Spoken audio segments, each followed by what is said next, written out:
We have an absolutely loaded running back room here in 2023. When ending 2022 and coming into this year, we were bereft of talent, but we reloaded and brought in some guys as well as re-signed a guy. And one of those guys, that the remains that is left over, is looking to chip his way into the starting lineup. What's up, it's your boy Syndrome coming at you with another analysis / meeting news video. And I kid you not, that's my real name. Kenneth Gainwell embraces competition among loaded Eagles running back room. Hey, don't say my word, even though you were here first. Trying to build off his playoff success, playoff Gainwell, within a deep running back room, Gainwell is gunning for a much bigger role in 2023. And regardless of the outcome, man, the three major players are going to play big key roles in having this ground attack hopefully be in the top 5, if not the number 1 attack in the league. All right, this is just talking about them, leaving and stuff. Like Miles Sanders went on his way out. The writing was on the wall that we weren't going to extend him. Just too expensive. Him himself, he costs more than Kenny Gainwell, Trey Sermon, Rashard Penny, DeAndre Swift, and Boston Scott himself. So I should tell you something. That the committee approach is what we were going to seek after.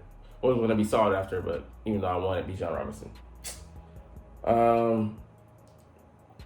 But yeah, Kenny, man, let's read the article. Kenny's an impressive young player. Roseman said at the time, when you watch him and you watch his skill set, he's got really good vision. He's got the ability to get small and get skinny. He can catch the ball. He can protect. He's a good player. Yeah, rightfully so. We just always thought that, they're trying to push him onto us. He's a 5th-round pick. And, Howie Roseman hates to have his, his homegrown, home-drafted talent fail. 4'4" guy, small, on the smaller side, around 200 pounds, 5'11", 5'10" guy.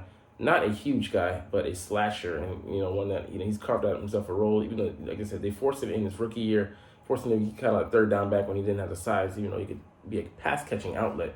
But yeah, he's really grown, especially last year. Yeah, given that he didn't have as prominent of his role as he had in the past.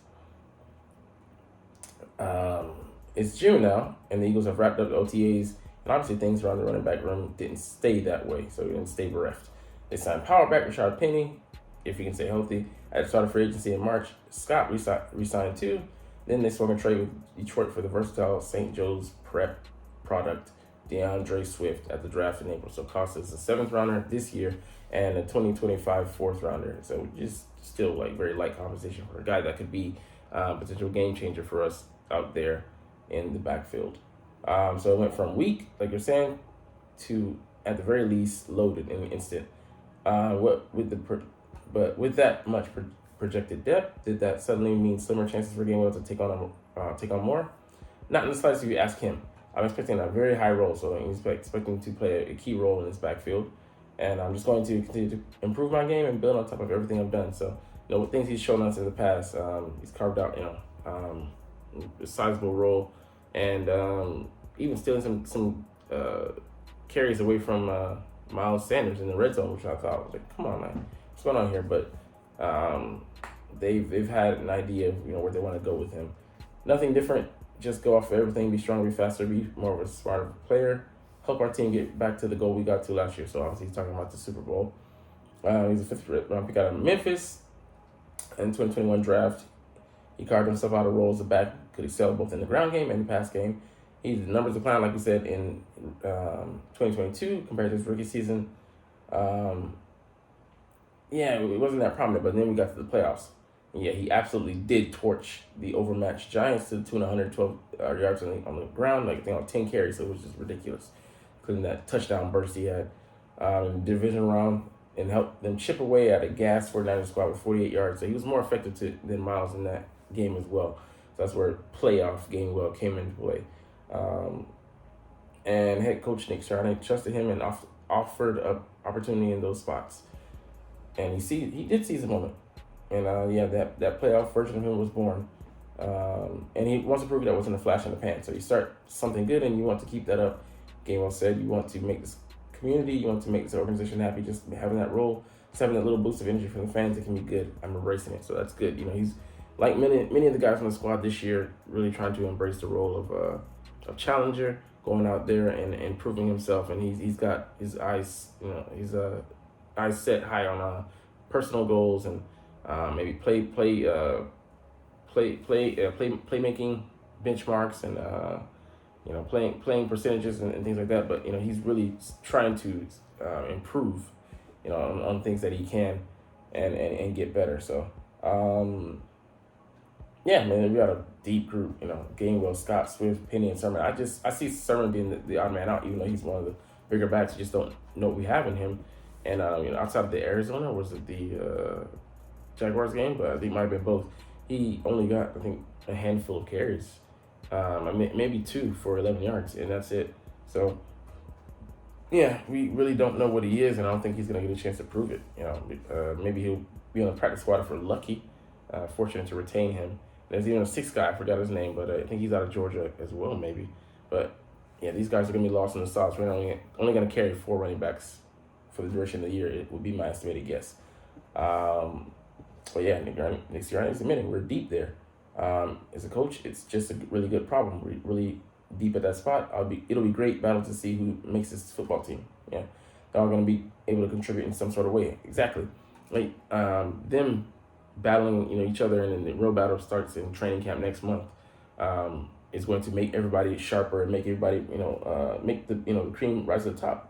That competitiveness is going to serve them, and we're going to get the best guys. And it's really Swift, Gainwell, and Penny competing to see who's going to get the most number of snaps, as well as how much volume they're going to get week to week and in each game, depending on the game plan for that week and how they're going to try to attack the defenses, keep hold serve and keep the ball away from the opposing team. And if we can be a dominant running team again, that would serve us well and definitely help out Jalen Hurts in that passing game, as well as the option game. So in return, Jalen Hurts could do the same. So this is what I'm primarily looking at. He's not necessarily worried about it himself though. But getting playing time and all that stuff.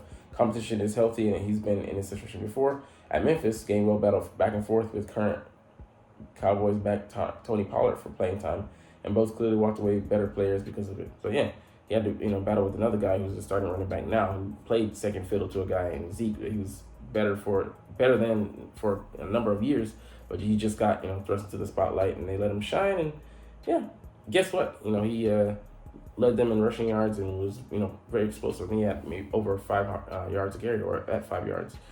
Unfortunately, he got hurt in the playoff game against the 49ers, but he's on track to recover and try to be a thorn inside of the Eagles from here on out.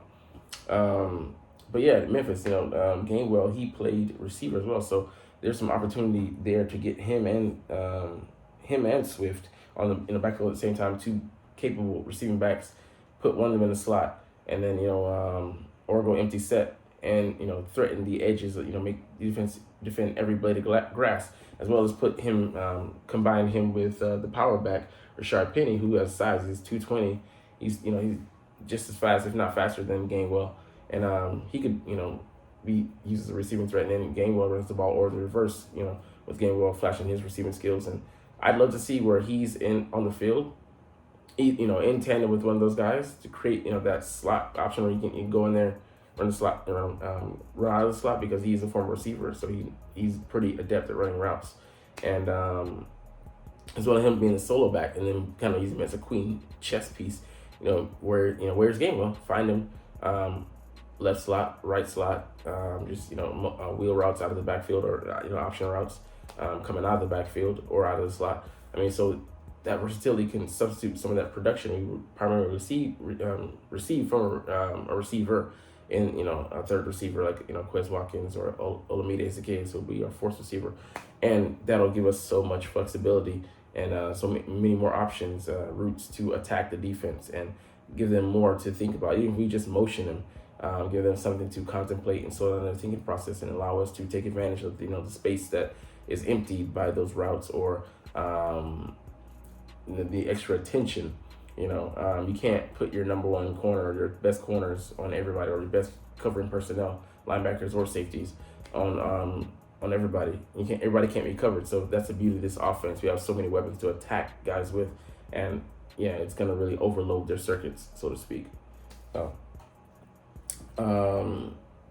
so yeah, he's expecting the same between him and DeAndre Swift. They're both similar guys. DeAndre being a bigger back and being more solid in that front, but Gainwell just is swift, no pun intended, and quick. So those two guys, like I said, I'd love to. I'd love to have any combination of those three backs on the field, because DeAndre can also sub in for Gainwell and do some of the same things. I don't know who's the better receiving back, but it's a great problem to have, like Mr. had said, having those three backs primarily, and then Boston Scott subbing in for those Giants games. Anyways, we're going to end this article here and get into something that also leads to one of our running backs, or former running backs I should say. Miles Sanders says he was underutilized in the Super Bowl. So bro, you had your chance. You were on the field for 26 snaps.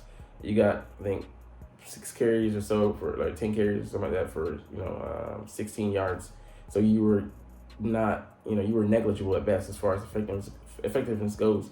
And you got a chance. You fumbled here, like in the picture, as pictured, and you went out of bounds. You were fortunate with that, but you weren't an asset in that game, so you had to be put, subbed in for the more effective player, which was Gainwell.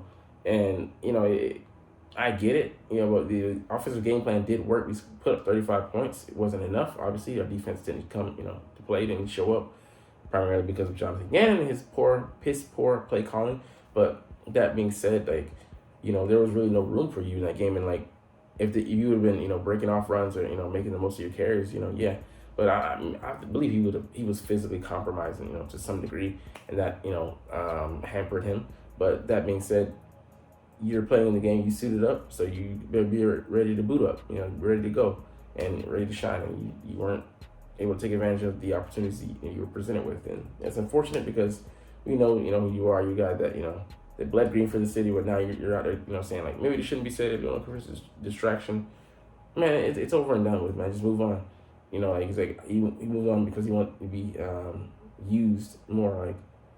Bro, you're not making the playoffs with the Panthers this season. Maybe not even next season. If you do, you're gonna get trounced by the better teams in the league. So you took the money to call it a win, call it what it is. Maybe come back with a second round go. I don't think I'll be open to that. But anyways, just squash this right now. Just it's sad. It comes off as sad, but he was playing his role perfectly. Anyways, maybe look at a couple things around the league and then get the fuck up out of here. Let's see.